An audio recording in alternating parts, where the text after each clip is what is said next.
C'est quoi une intégrale? Alors rappelle-toi, on a dit, sur un intervalle, deux primitives d'une fonction diffèrent d'une constante. Si on prend a et b de nombres réels avec a plus petit ou égal à b, et qu'on désigne par f une fonction dérivable sur l'intervalle ab, rappelle-toi, chaque fois qu'une fonction est dérivable sur un intervalle, elle y admet des primitives. On a plusieurs primitives pour une fonction. Si on désigne par grand F et grand G deux primitives de f sur l'intervalle AB, on a dit deux primitives diffèrent d'une constante.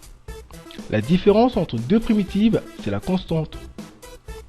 Alors, pour tout x dans l'intervalle AB, on a f de x moins g de x égale la constante. Ceci est vrai pour tout x de AB. Alors si on remplace x par a, on aura f de a moins g de a égale à c. C'est la même chose si on remplace x par b. On a f de b moins g de b égale à c. Alors là, tu constates qu'on obtient le même nombre. F de a moins g de a est égal à f de b moins g de b. C'est la même chose. Et à ce moment, ça devient très intéressant car on va regrouper les g à gauche, g comme gauche. Et rappelle-toi, si un terme change de membre, il change de signe. On aura g de b moins g de a. Et à droite, les f, on a f de b moins f de a. Tu constates que g de b moins g de a, c'est la même chose que f de b moins f de a. Les deux représentent un même nombre. C'est une constante qu'on appelle l'intégrale de a à b de la fonction f. On la note ainsi. Alors, on retient la définition suivante. A et b sont des réels avec a plus petit que b. F une fonction dérivable et grand F une primitive de petit f. On appelle intégrale de a à b de la fonction f le nombre réel noté ainsi dont la valeur c'est grand F de b moins grand F de a pour tout x dont ab. Alors ce symbole qui ressemble à un S, c'est le symbole de l'intégrale. On le lit intégrale, tout simplement.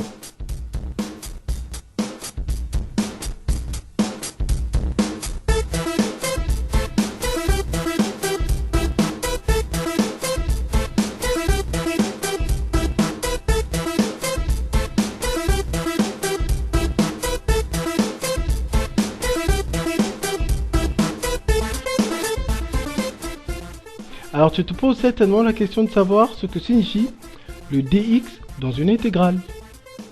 On va le voir de plus près. Si grand F est une primitive de petit f sur AB, alors la dérivée de grand F, c'est petit f.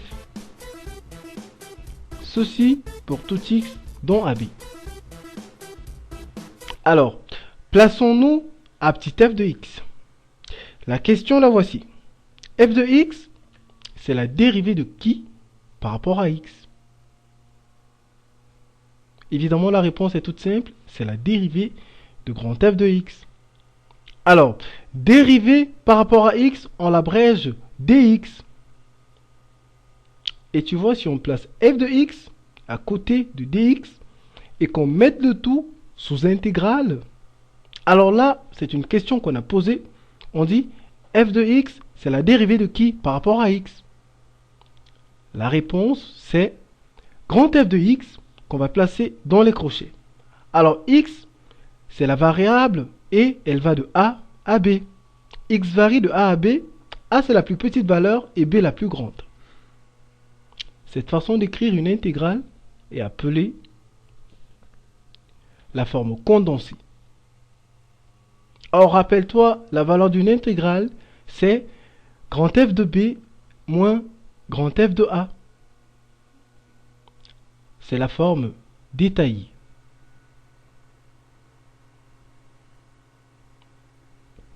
Alors c'est très important. Dans une intégrale, tu vois, x désigne la variable. Mais tu vois, on peut également désigner la variable par une lettre quelconque. R, S, T, U, V, ça dépend. On va dire que ce sont des variables muettes. Alors, par exemple, on peut utiliser T, U, ou alors X. On a toujours la même intégrale, sa valeur, grand F de B moins grand F de A.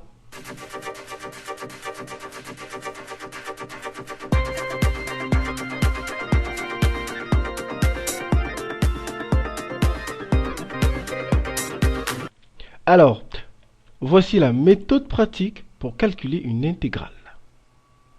Chaque fois que tu te trouves devant une intégrale, il y a trois choses à faire. Premièrement, tu détermines une primitive grand F de petit f. C'est la primitive la plus simple, celle qui ne contient pas de constante. Grand F de t, tu la places dans les crochets. Alors je vais te dire un truc. Pour être bon en calcul intégral, il faut absolument maîtriser les primitives. Ça, il n'y a rien à faire. Tu maîtrises les primitives, tu deviens bon en calcul intégral. Alors, deuxièmement, tu places les nombres a et b sur la primitive en respectant l'ordre. Alors tu vois, a, tu le places en bas, et b, tu le places en haut. C'est la forme condensée. Troisièmement, tu donnes la forme détaillée. Tu la connais, c'est grand F de B moins grand F de A. Alors le principe il est simple. Chaque fois que tu te trouves devant une intégrale, primo, la primitive, deuxio, la forme condensée, tertio, la forme détaillée.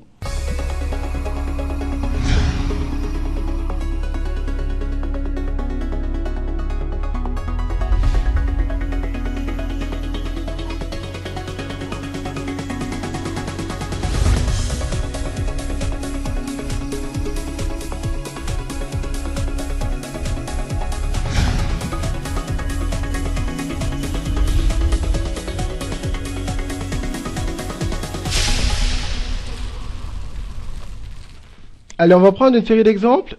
C'est parti. Calculer les intégrales suivantes.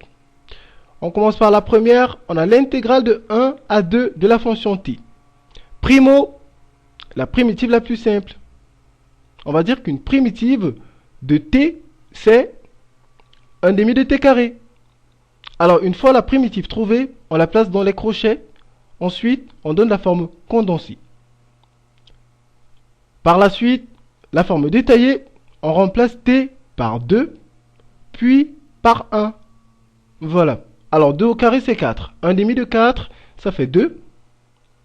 1 au carré, c'est 1. Et 1 demi fois 1, ça fait 1 demi. Alors 2 moins 1 demi, le calcul est simple, ça fait 3 demi.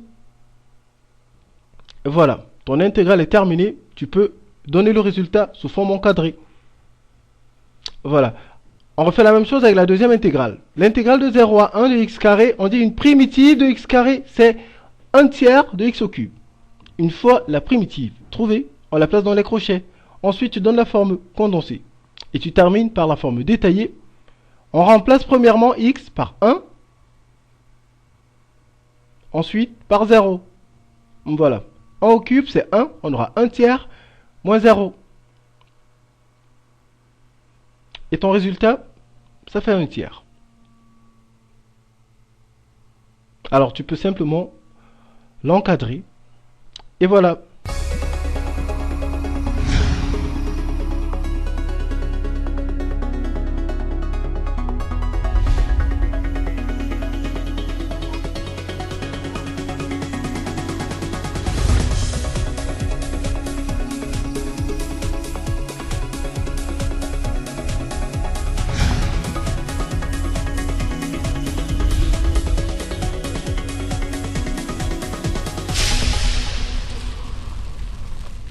On prend une deuxième série.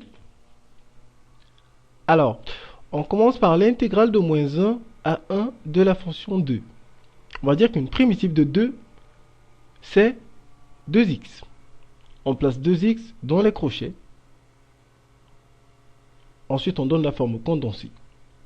Alors, on va remplacer x par 1, ensuite par moins 1. C'est la forme détaillée. Alors, 2 fois 1, ça fait 2. Moins 2 fois moins 1, ça fait 2 également. On aura 2 plus 2, ce qui donne 4. Voilà, c'est le résultat final. Alors, avec x plus 1, rappelle-toi, primitive d'une somme égale somme des primitives. On va dire qu'une primitive de x plus 1, c'est 1 demi de x carré plus x. On place ensuite cette primitive dans les crochets et on donne la forme condensée. Ensuite, avec la forme détaillée, on remplace x d'abord par 2. Tu places le signe moins de la formule et tu remplaces ensuite x par moins 2. Il faut faire bien attention. Alors, 2 au carré, c'est 4. 1 demi de 4, ça fait 2. Et 2 plus 2, on a 4. À l'intérieur, moins 2 au carré, c'est 4. 1 demi de 4, ça fait 2. Et 2 plus moins 2, ça fait 0. On aura 4 moins 0, ce qui donne 4. C'est le résultat final.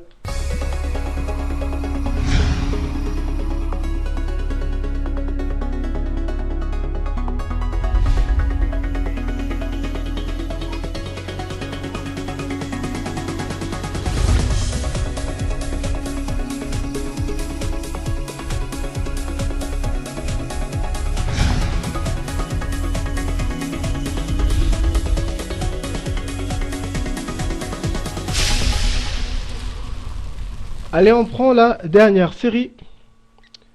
Alors là, c'est très important. Chaque fois que tu ne vois aucun nombre devant dx, tu considères que c'est le nombre 1. Par conséquent, on va dire que la fonction c'est 1. Une primitive de 1, c'est x. Alors, on place x dans les crochets et on donne la forme condensée. Tu détailles, tu remplaces x par 5. Tu places le moins de la formule et tu remplaces x par 3. 5 moins 3, ça fait 2. Voilà. Alors, c'est pareil. On aura 1 sur x carré. C'est la fonction. Une primitive de 1 sur x carré, c'est tout simplement moins 1 sur x. Alors, tu places cette primitive dans les crochets. Tu donnes la forme condensée. Ensuite, tu détailles. Tu remplaces premièrement x par 2. Ensuite, tu places le moins de la formule et tu remplaces à nouveau x par 1. Alors, on aura tout simplement moins 1 demi plus 1. Alors, moins 1 demi plus 1, ça fait tout simplement 1 demi. C'est le résultat final. Alors, c'est très important. Chaque fois que tu vois dx tout court comme ça, tu considères qu'il s'agit de 1 dx. Par conséquent, la fonction c'est 1. Et dans le deuxième cas, lorsqu'on dit dx sur x carré, alors il s'agit de la fonction 1 sur x carré qu'on multiplie par dx. Alors la fonction c'est 1 sur x carré. Eh bien, tu sais désormais ce qu'on appelle une intégrale. Et rappelle-toi, 3 étapes pour calculer une intégrale. Primo, primitive. Deuxio, forme condensée. Tertio, forme détaillée. C'est terminé.